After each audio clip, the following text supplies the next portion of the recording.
Hello viewers, my name is Mzukisi Polisi from Funiwe SS.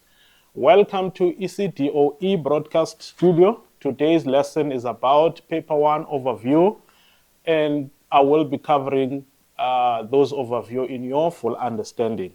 I am very happy to have you on this lesson, learners. So in my first slide, I have the instruction or an advice rather that I want you to be cautious about. If you are looking at this slide, it is indicating that essay questions should be studied, but they should not be a focus area. Essay, because of this split and these weights that we have, 27% is what the essay is, essay question. But if you are looking at the section B, you will notice that section B is 53%, which carries a bigger weight for the paper itself. And if you are looking at section A, is 20% weight of the paper. So it is very important that when you are studying, you are not only going to be studying for the essay questions. Many learners make that kind of a mistake all the time, thinking that if they study the essay question, they are done with the studying. So it's very important to always remind yourself about those weights, because essay questions do not carry a lot of weight, even though it's very important for the learners to know essay questions. All right. Moving forward, I just also want to, before I start on my actual work inside the slide, I want to indicate to you the topics that are covered for your paper 1, the total paper. If you are looking at that, these are the topics indicated. If you are looking, these are the topics that are indicated there. For macroeconomics, that is just one part or one side of the question paper itself, or one section. So you have them, circular flow model, and we also have the business cycle, you have the public sector, you have the foreign exchange market. So these are the topics for just about one section. But if you are looking further, you're going to see that there is another side, or there is another section which is indicated as economic pursuits. The economic pursuits have protectionism and free trade. That is first topic that we have there. The second topic is economic growth and development, and the other topic is regional development. Then the last topic is economic and social indicators. These are the topics that you must be able to learn before you are saying that you are prepared to write the paper. Now, I'm going to be looking at section A. If you are looking at the section A of the paper, it is recorded as the lower order question. And also, what is important is that you must know that this question is compulsory. You cannot skip some questions there. Everything that is on that section must be answered. Okay? So the lower order question, the first part of the lower order question of your section A is actually multiple choice. The multiple choice, it is from 1.1.1 up to 1.1.8. So all the questions that you have there, if you're looking at the bullet point number 2, you are going to see that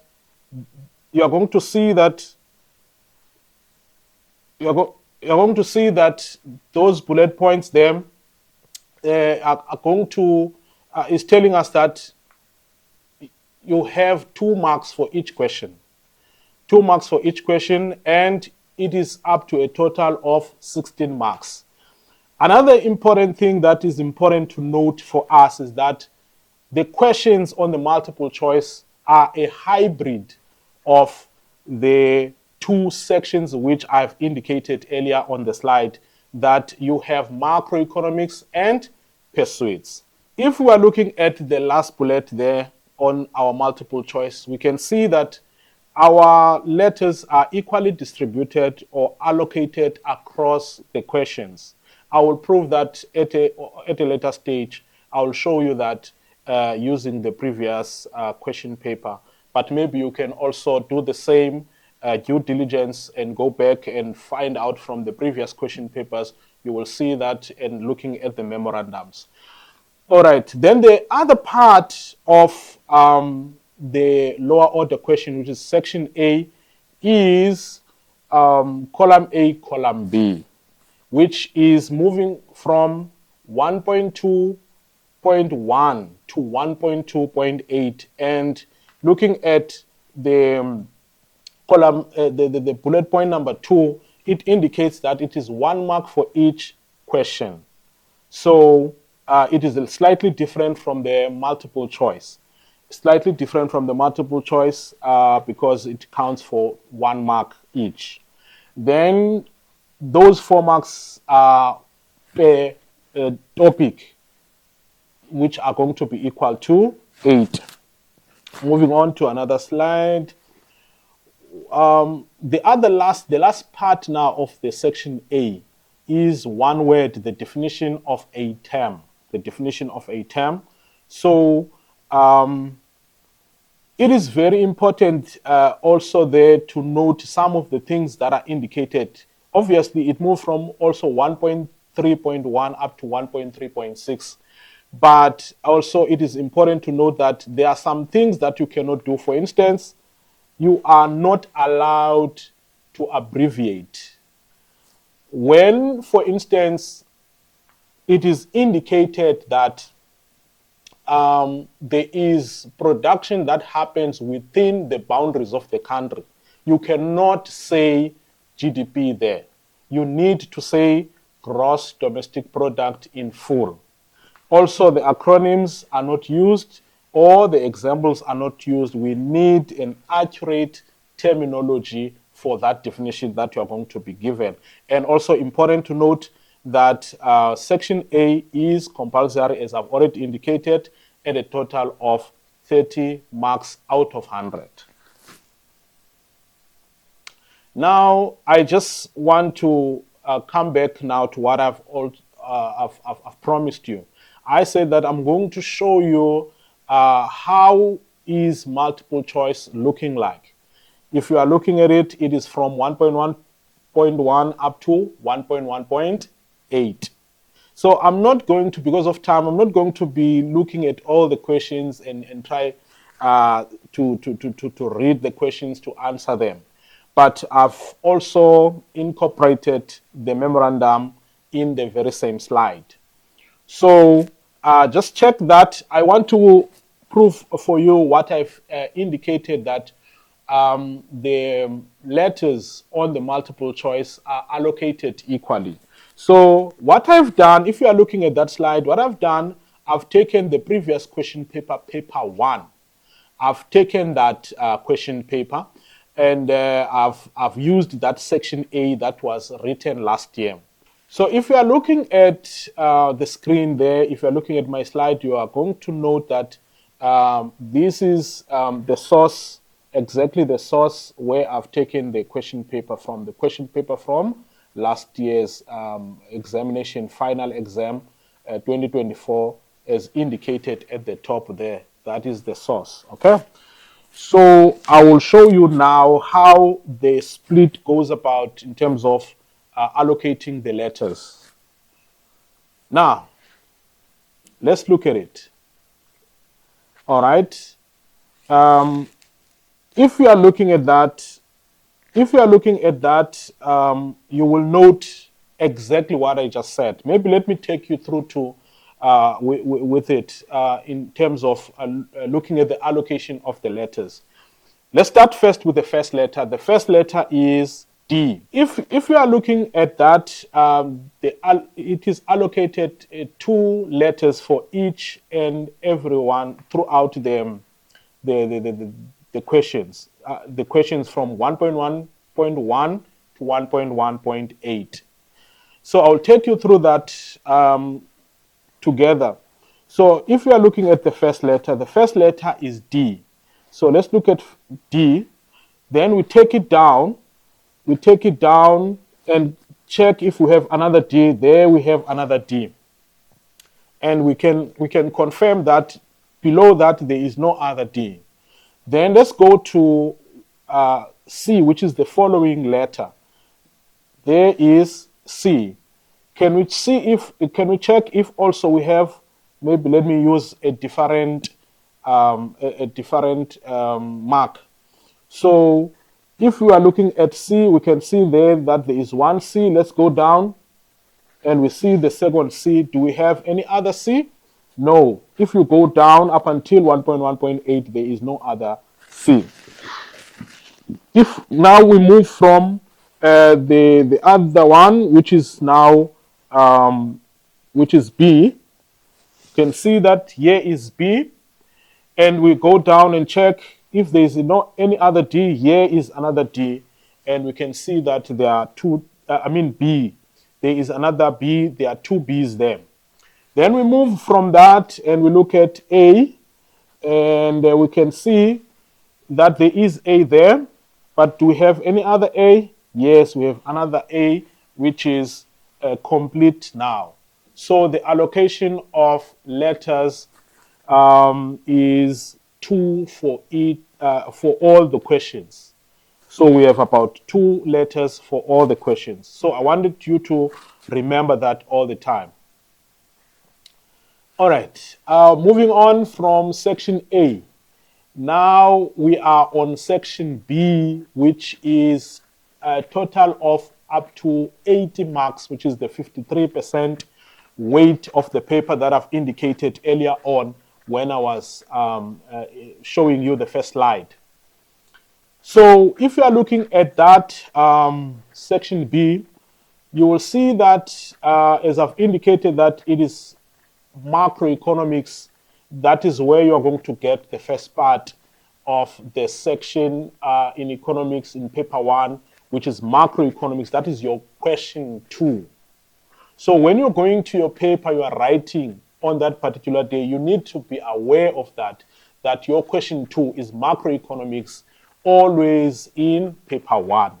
So let's go to the question 2 as it is indicated. As it is indicated, in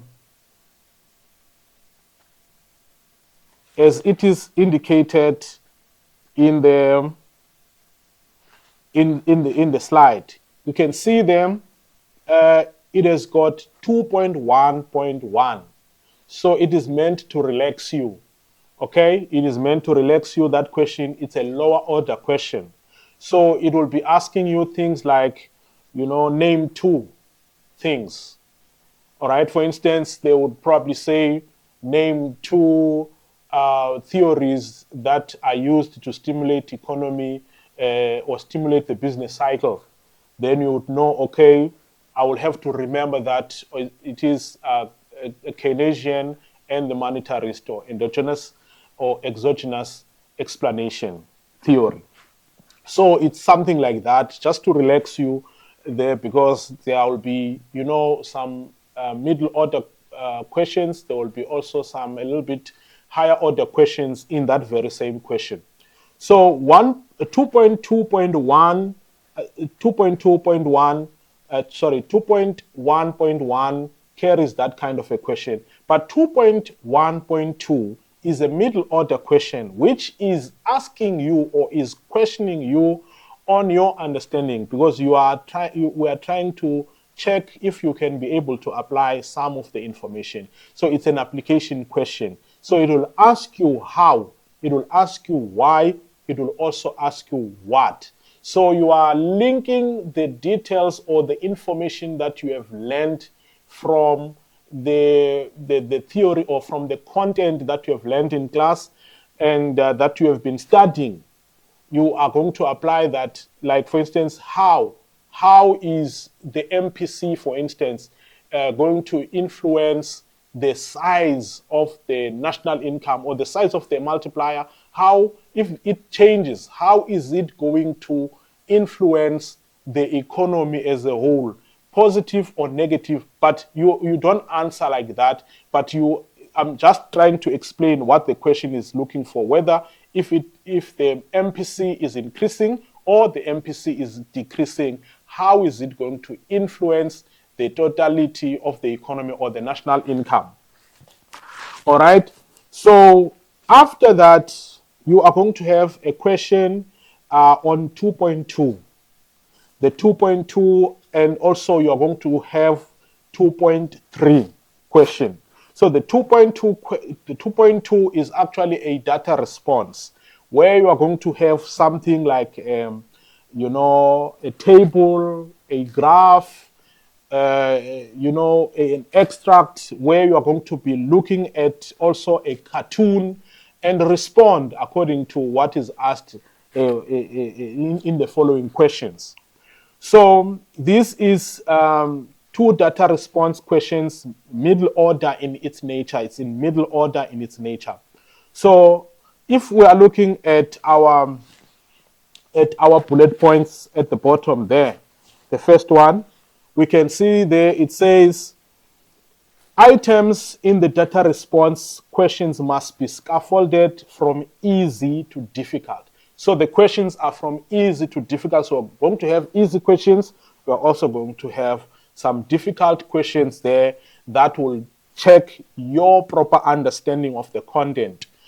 2 marks, which will be easy, 4 marks will be moderate, and 4 marks will be difficult in that order there, if you are looking at that in that order.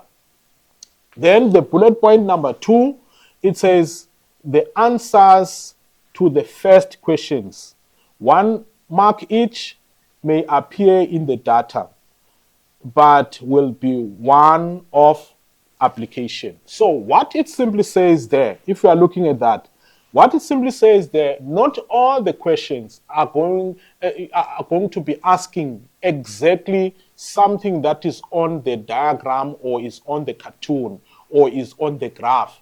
But the first question, obviously, is always going to be asking you, is going to be testing you to pinpoint something on the graph or on the table. I'm going to show you that soon after this slide, what I'm talking about.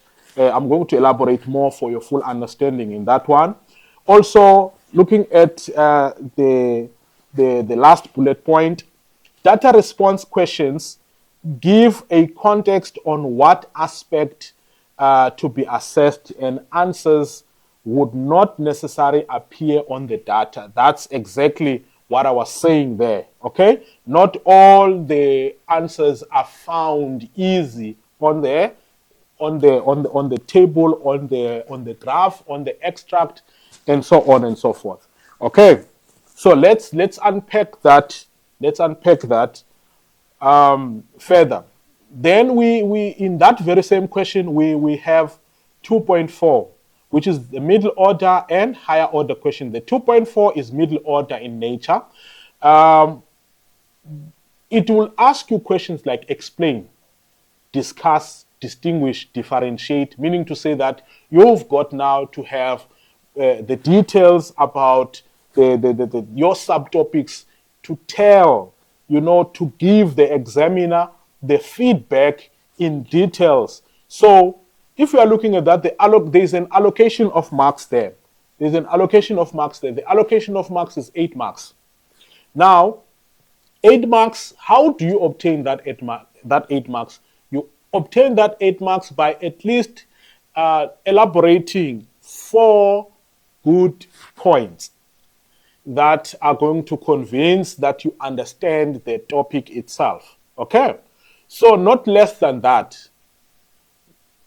You can give more, but look at your time as well, because it is important that you need to be very economical about your time as well. All right? So you need to be detailed. And also, there is 2.5. The 2.5 then also is allocated 8 marks. So those 2 points, those 2 questions, both of them add up to 16 marks, which you don't want to lose when you are writing your exams. So very important that you study thoroughly for your examination, so that you don't struggle find yourself in leaving out those questions because they carry a lot of marks. Okay, now this is higher order questions because it's an application question. It requires you to be thinking critically about the matter. So in economics, you know that always at this stage you should be knowing that we are working with variables. Now these variables, one variable has an influence over another. For instance, if you took the Phillips curve, if you talk the Phillips curves, there are two variables that we are talking about there. So we are explaining the relationship that is taking place between what? Between the inflation and unemployment. So how is that going to influence? How is, for instance, the reduction of unemployment going to influence the inflation rate in the economy? Okay, so if you try to reduce unemployment, what is going to happen on there? So you need to be able to unpack things like that in your critical thinking and your elaboration in that particular question, which makes up 8 marks. Okay, so very important to know that now the total marks for this section is 40 marks. Okay, so yes, there's a box there at the bottom with regards to what, how, why questions. Learners must be guided by the marks. That just what I said earlier on, that you need at all times to look at the 8 marks so that you don't overwrite and also you don't underwrite. Because if you give us only 2 points, even though the points are valid, sometimes you are not going to get enough marks. For instance, in these 2 questions, if you are going to give us full 4 points, it's not about just points, and then those points are very short in nature. They don't explain the how part, they don't explain the what part, they don't explain the why part as well. Okay, why is that the case? Sometimes you need to elaborate on that further. Then it will give you full 2 marks. But if you just write a fact that is not supported, you need to support your statement. If it is not supported, what we do, we don't even give you 1 mark each, okay, for all the 4 points. What we do, we hook that, okay? We hook all of the points that you have indicated, 4 of them. Even if you give us 10 of them, we just hook everything and then we give you 2 marks, meaning to say that you are losing the entire 6 marks out of the question. So it's very important to know that so that you don't lose marks unnecessarily so. Now, coming back to the question. Also, I've used the very same question paper. It's indicated there. The source is indicated there. So 2024 DPE, November last year, 2024.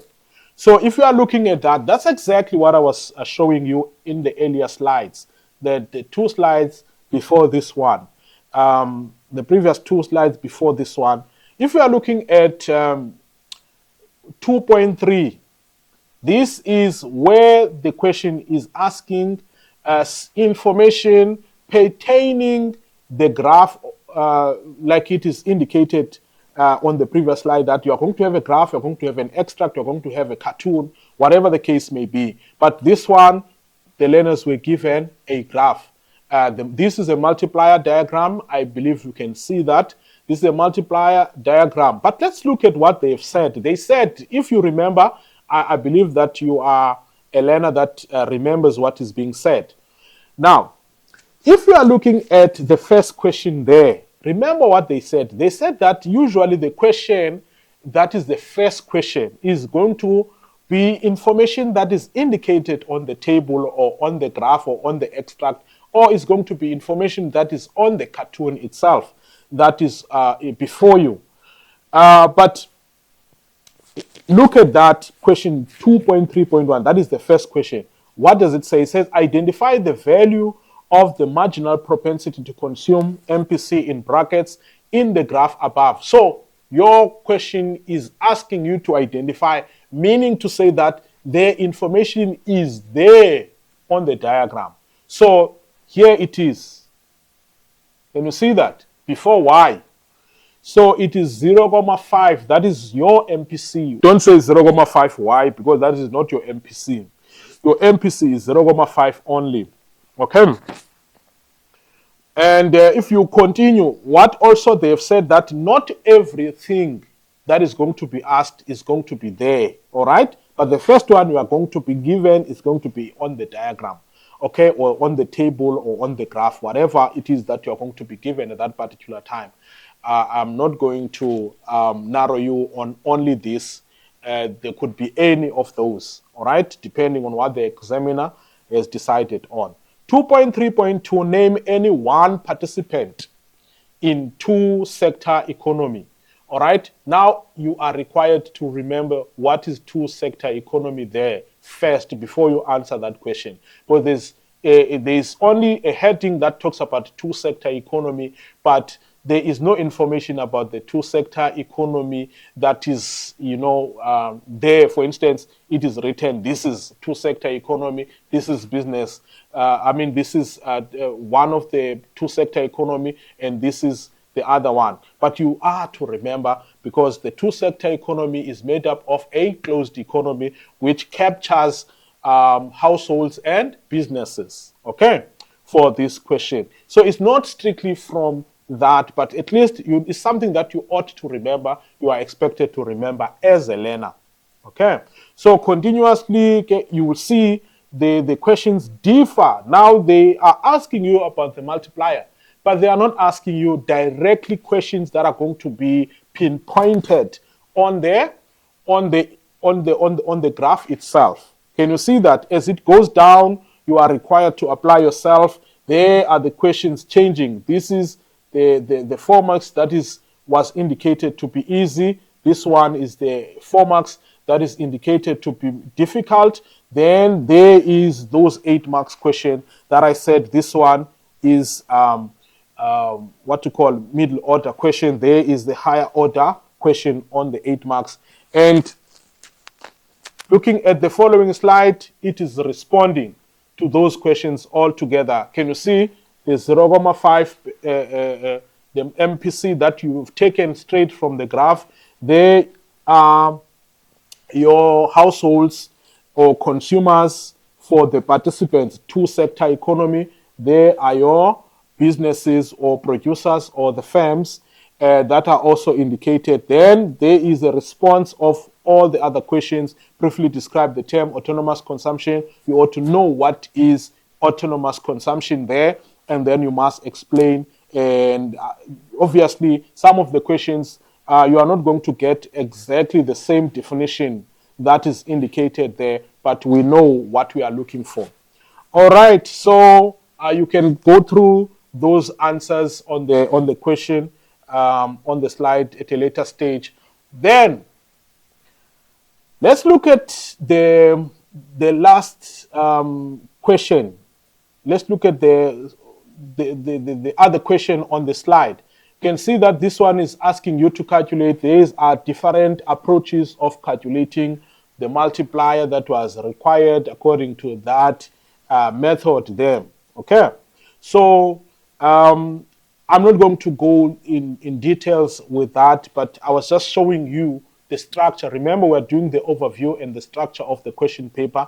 There are different methodologies that are used to calculate, and also we are arriving at the same answer. Most of it, I think it is important to note, though, that there are those methods. You just indicate the formula first, and then you start doing your calculations. Here, as 2.4, asking you about the exogenous, which is the monetarist explanation on the business cycle. Also, it follows exactly the same thing that I've indicated to you, that it is important that you are able to answer in details there so that you get all those 2 marks there. Okay. There is the last question on that marking guide. If you see, also it's very important that you note that we are not brief in our answering those questions. We are detailed. The question was asking about macroeconomic objectives of price stability positively influencing South African economy. So you were supposed to link information. Like I said to you that when it comes to higher order questions or when it comes to difficult questions, it's about the ability, well, testing your ability to find out if you are able to link information, all right? For instance, what is the reason for stabilizing prices? That's basically what that question is saying. What is the link between the stabilization of prices and the South African economy? How is that benefiting the economy? So that's how you are basically answering that question. For instance, we know that if there is stable inflation, we know for sure that we stabilize inflation in order for us to protect the value of money so that people will gain their confidence, in the economy, will also continue to be positive about life, about future, and so on and so forth. But here is the details of how to answer that. But it is all about that. That's basically the angle on your 2.5. They are always trying to find out if you can be able to link these variables. There is a variable number 1 this side, there is a variable number 2 this side. Then if you have this variable, how is it influencing the other variable on the other side? Is it going to elevate it? Is it going to maybe, take it down or maybe discourage that other variable? So those are the things that we are basically always trying to charge from you or ask from you. All right. So if we are looking at the slide that we have in front of us right now, having explained all the details in question 2, we can see that question 3 is about pursuits. If you are looking at that, you can see it's indicated there, economic pursuits, like I've already said, that the macroeconomics is question 2. Then we're coming to question 3. It is entirely pursuits. So it's very important to note that it's all about that. Now, also the questions are going to follow the same pattern that we have already seen in question 2. So I have not included a lot of material there because it's the same pattern that it follows. But also I've indicated that you have 3.1.1 to 3.1.2, and those are the questions that you are going to have. And you will also have 3.2.1 to 3.2.5 as well as up 3.3.1 to 3.3.5.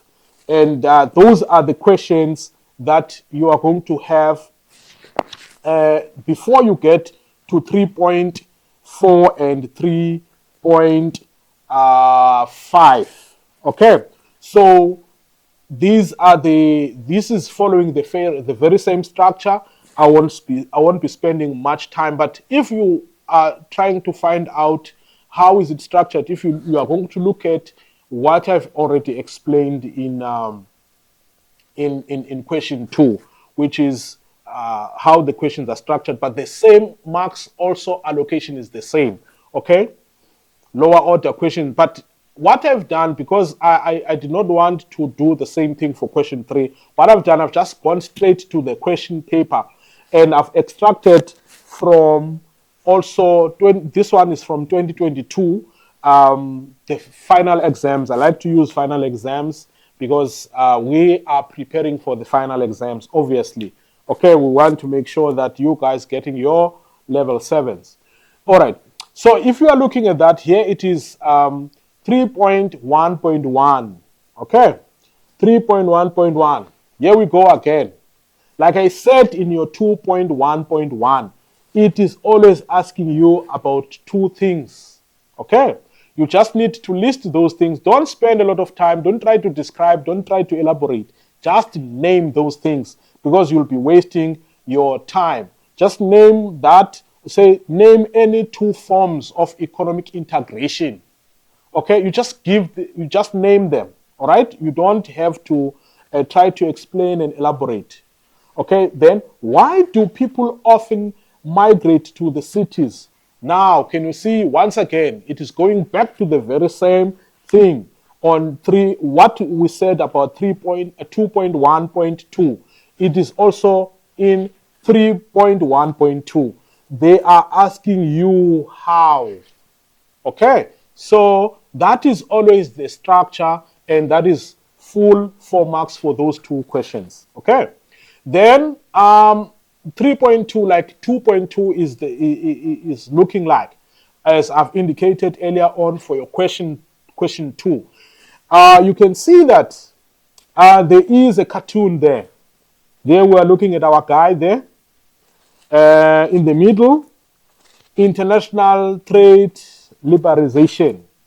Okay, so it is talking about free trade. It's talking about institutions like WTO. It's talking about institutions like NAFTA and U.S. workers and so on and so forth. But you read that scenario, like we have indicated earlier, the following questions on that slide, you can see that 3.2.1 says again, just the very same way it is indicated in your question 2, that you must identify, meaning to say that it's something that you must find from what? From this cartoon. Okay, something that you must find from this cartoon. Okay, the question is asking you to pinpoint that. Okay, then we move on to 3.2.2. What does the abbreviation WTO stands for? So now you see it in the cartoon, but you are not told what does WTO means. What does it stand for? So you just need to now remember based on what you were taught in the classroom and also what you have gathered from your notes, because the terminology WTO is indicated in your material. Okay, briefly describe the term import substitution. So now here, what you are trying to do is to elaborate and define something. Okay, you are describing something. It follows the very same order up until you get to that point. Here we go. There is another example for 3.3.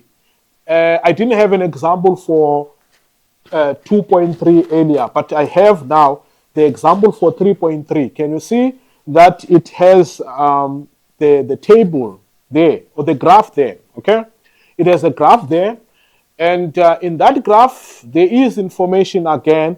They are always asking you always to identify for the first question. Okay, then the following question, you will see that they are wavering away or they are deviating from asking you directly something that is on the graph again. Okay, so as we continue, we'll see that the question is strictly structured the very same way. Here is your 16 marks again for question 3. In this question, as we have indicated earlier on, you are supposed to choose. Either you choose question 2 or you choose question 3.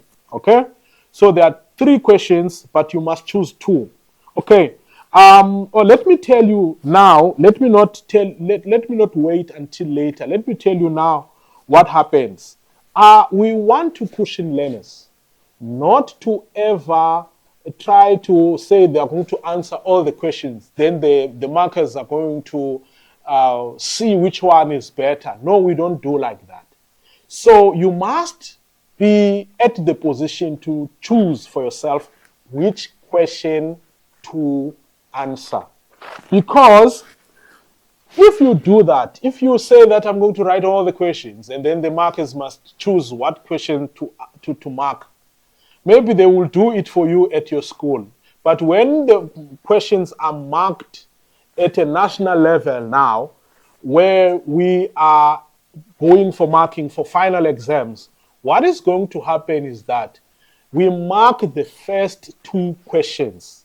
Even if it means that your third question is your best, you are going to suffer losing those marks that you may have got for your third question. So don't choose 3 questions, or don't write all the 3 questions. Only choose the 2 questions. between question 2, question 3, and question 4. All right. Yeah, it is. This is my marking guide as well.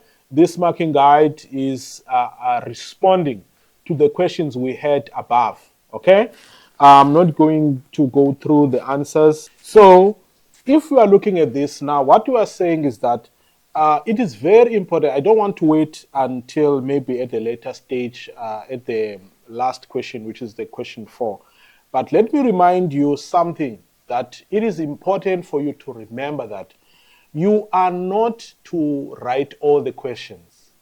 You see, from question 2, question 3, question 4, you are to choose only 2 questions. There are 3 questions in total. So you cannot write all the 3 questions. Because if you write all the 3 questions, the problem is that what is going to happen at the marking center, you are not going to be marked all the questions. Then we choose whichever you have performed better on it. We mark the first 2 questions because there's an instruction that has indicated that you are supposed to choose 2 questions. So therefore, we mark the first 2 questions. Okay, even if you think that maybe the last question you might have performed very well, but if it is not following the instruction, we are not going to mark that one. So it's very important for the learners to be very cautious about that information. Okay, the responses to the questions that we have on the previous slides. Okay, so from 3.1.1, so here it is when it was asking you to name 2 things, but then they've given a lot of them, but here any of these are going to be correct. Okay, and then the why part, again, if you're looking at the slide, it follows the same approach like I've indicated earlier on. It is asking you why. So meaning to say you must be able to relate. It's a shorter question to answer, but it has got an application in it because it's asking you why. So that you need now to what? To connect information. Why people often migrate to the cities and urban areas. Okay, so if you are looking at that, you can see that it is asking you to connect the information, the reasoning behind. If you look at the data response, it's the same thing. If we are looking at that, the free trade, the information that is taken and pinpointed strictly from the diagram, from the cartoon, we're using the cartoon. What does the abbreviation say? Here it is. Now you needed to remember, like I said, that it was asking you to remember the information that is in your content, is in your textbooks, is in your material, whatever material you are using. Okay, so continuously like that, it follows the same order that we have indicated earlier on. Here is the marking guide. Here is the marking guide continuously, showing the same thing again, the 2 marks. That is difficult. Here is the one that is supposed to be difficult. As we have already indicated there, it must move from easy to difficult. Okay, then again, the data response is taken strictly from the information itself. There you are required also to remember stuff a little bit. Those are the lower order questions that are always going to open with in all the questions. Okay, here we go again, the continuation of the marking guide. If you see at the top there, it says marking guide, continue. Okay. Continuation of the marking guide once more, doing the same thing that I've already indicated to you for your 3.4 middle order question that requires you to write a little bit details about stuff that you are asked on. For instance, they are asking you briefly discuss subsidies and incentives as methods of export promotion. So this must be at least to the maximum of, this is about 4 marks, 4 points, where you get 8 marks for each and every point that you are going to indicate. Okay. Here we go again. Here is the continuation. That is the last part of our marking guide, showing us exactly the expectations as to how do we answer these questions. There must be details. You can see that this is details. This is details. It's not giving us 1 point, because if you do that, we are saying that we're going to hook everything. Okay. When you are annotating, it looks like you're stretching the content out, not analyzing. Oh, okay.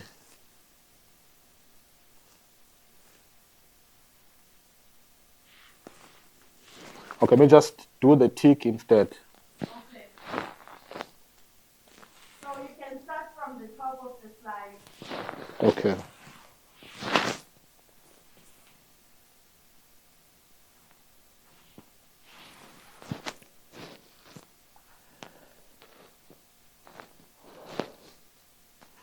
So as we can see, the continuation of the marking guide there. 3.5, we can see the details as to how are the responses. You must have the details. So I'm guiding you in terms of the structure.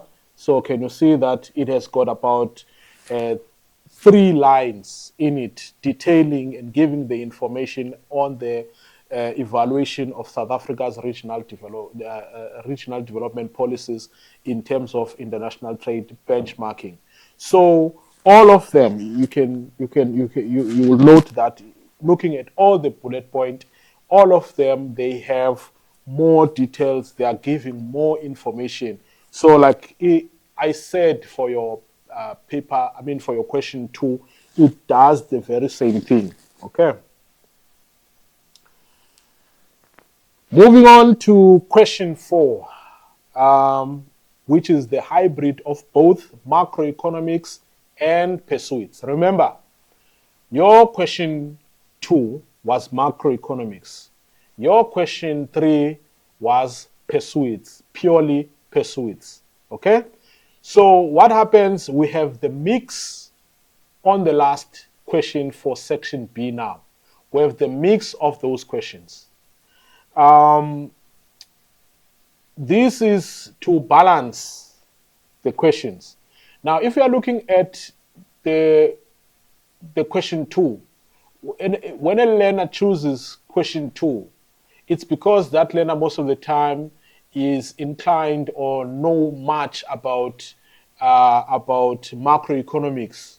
But then another learner is going to choose question 3 instead of question 2 because is inclined to pursue it. But this one is giving you a chance now of the balanced both what to call both topics or sections of the question itself. Okay, so if you are noting on my slide there, you can see that the macroeconomics is about 22 marks. Okay, then you have usually, which is 55% of that question. In question 4, it is the split and allocate. It is allocated as in that nature. Okay. Then, if you're looking at the pursuits, the pursuits is 18 marks, which is about 45% of that question, more or less the same amount, but it differs with the small margin. Okay. So it is very, very, very important to note that information there. And let's go on to the following slide to elaborate more, which is the same information that we have gathered from question 2 and question 3. The format follows the same approach. Follows the same approach as I've already indicated, the format of the question for question 4, which I'm also not going to talk a lot because I've already exhausted more information as to how the structure of the paper is looking like in terms of that. It follows the same approach of question 2 and 3 as I've indicated in the slide, from 4.1.1 to 4.5. All right. Now, having said all what I've said on the slide above, now this is an extraction from the Chief Marker's report. I've just chosen randomly any question that is going to relate to question 4. So the source is Chief Marker's report 2023, here in the Eastern Cape. That was question 4. Let us look at what is said there. It says, question 4, which is the combination, was one of the popular questions that were chosen by learners. The performance was satisfactory because, referring to the sampled scripts, performance is sitting at around about 40%, which is an acceptable percentage in terms of the performance. It says, although the performance was not bad, there are learners who did not perform well in the question.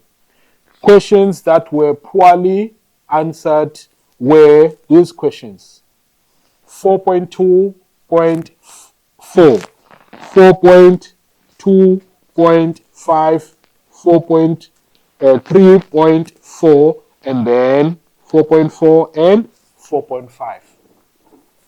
Here is the issue, what I want to raise with regards to this question. This question, usually what learners do, they only just want to study one part or one section of the paper, which is only maybe macroeconomics, or maybe they want to only study pursuits. But I would like to encourage you to be balanced, because that question gives you an opportunity to score higher marks. Okay, once you are at least balanced, the information that you know the best in your macroeconomics, gathered together with the information that you have gathered in pursuits. It's very important that you have that balance, so that when you choose that question, you will be able to score a lot on the question that you love the most, on the part that you like the most, which is maybe macroeconomics or pursuits.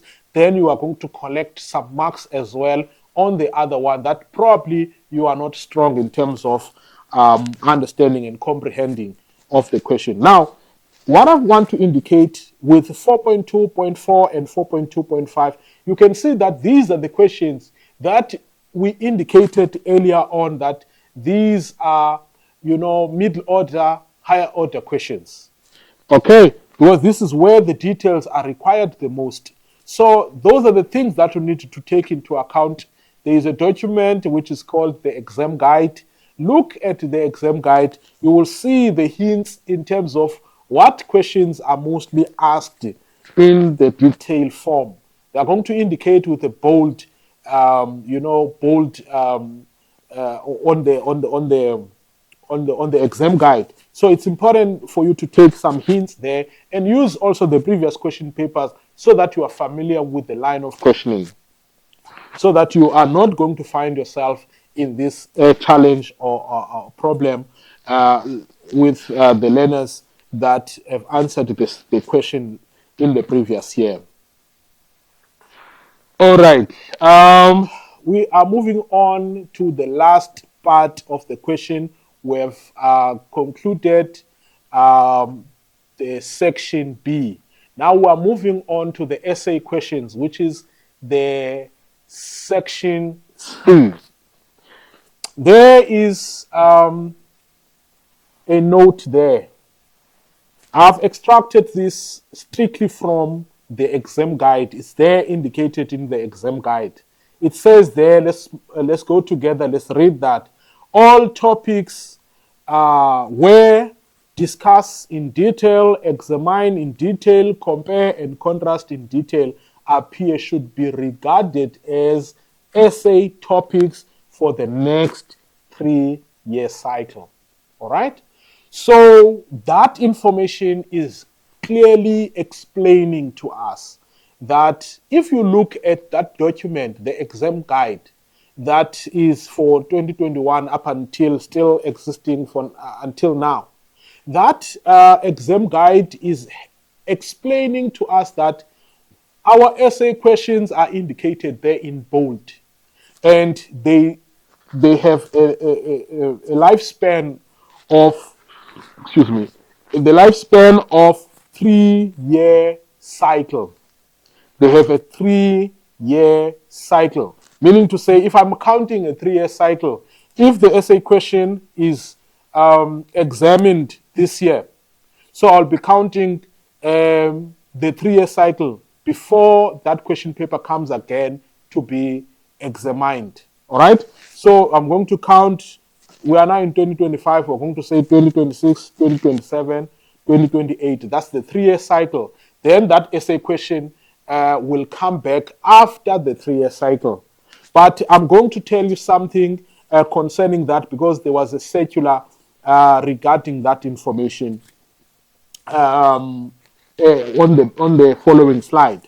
Looking at the section C, also what is important to note in this section C, it consists of 2 questions, which is question 5 and question 6.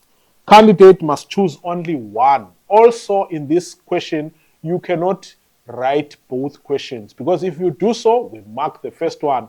Just like the very same thing that I've told you that we do in section B, if you choose more than what is expected of you. Okay? So here is what I wanted to show you regarding the information above, which is talking about the 3-year cycle. So if you are looking at this is the circular E1 of 2025. It was communicating the information regarding what is to happen when it comes to the exam guide 2021. So I'm not going to read point number 1 or number 1 of that. There's something that I'm interested in regarding the essay question. Here is exactly what I'm interested in. So if you are looking at that bullet point, is highlighted, even red there. So if you can see there, it says, it must be noted that for the subjects that have specific topic and content area that are being taught and assessed over 3-year cycle, the 2022 topics content area will be taught and assessed for 2025 academic year. Very important to note that. Why? Because if you look at what I said earlier regarding the 3-year life cycle of the essay question, I counted from 2024, counting upwards, telling that the essay questions will be lasting that 3-year period before it can be able to be brought back to be asked again. Okay, so if you're looking at 2022 as an essay question, it's supposed to be still within its 3-year life cycle. But there is a clause now that is telling us that it is important that we note that 2022 topics may be examined as well in this year, in this final examination or the trial examination. Because if you count from 2022, it is still within the 3-year life cycle. For instance, 2022, 2023, 2024, 2025. It was not supposed to be in according to the information indicated in their exam guide. But now it may be part of it. Why? Because of this clause here, this decision that was made by the decision makers regarding the curriculum and so on. So there is the information. That's what I was interested in concerning the essay question. And all that information you can see for yourself for authenticity, that these are the details that we have received concerning the information there. Thank you very much. All right, viewers, we have come to an end of our lesson. You can leave your question on the comments. Don't forget to leave the name of your school so we can give shout outs. Please share, recommend, and subscribe to YouTube channel. Thank you very much for watching. See you on the next lesson. Bye-bye.